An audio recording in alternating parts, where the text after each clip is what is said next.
Hi, I'm Paul Riedner, Executive Director of the Veteran Resilience Project.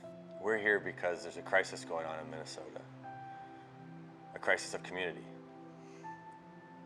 The Minnesota National Guard has the worst suicide rate in the country, while at the same time we have the best hospital, the best treatment facilities, a very good business environment, a thriving philanthropic environment. The people of Minnesota are healthy, active, well-educated, affluent, generous, and generally care. So how can these two things coexist? Well, Veteran Resilience Project is here to fill the gap. We were created from individuals getting out of their silos at the VA, at state, local, county services, nonprofits, and even elected officials. We all came together with 2 World Veteran Cafes and started to identify some of the larger issues going on. Not enough collaboration and cooperation, and a need to engage the community about moral injury. It's becoming clear that moral injury is what underlies most of the suicides, homelessness, and depression with veterans. When we decided to invade Iraq and Afghanistan, we don't send humanitarian aid.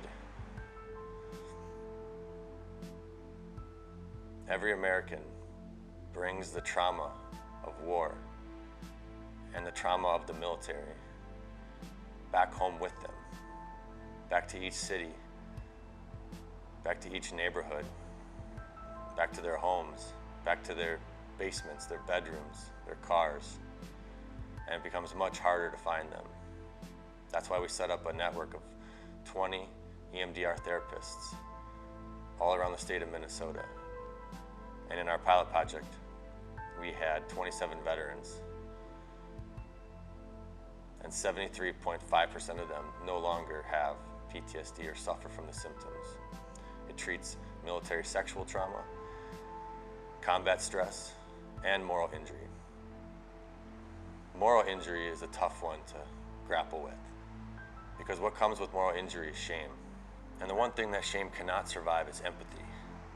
So the question is, can a civilian, can the public understand a veteran's experience enough to empathize with it? We aim to prove that they can. With your donation, I'll begin traveling around the state of Minnesota to identify the women and men who served for their country and are now giving back to their community and helping their fellow brothers and sisters to tell their story. I'll put them together in an audio series, and we'll begin sharing that with public radio stations, community radio stations, and reaching out across the state to let everyone know that PTSD is not forever, and we have a very safe and effective way of treating it. We offer it for free, and it's completely confidential. You'll hear from board members about what EMDR is and why we're doing this work. We were empowered by the community to do something more. We ask a lot of our veterans,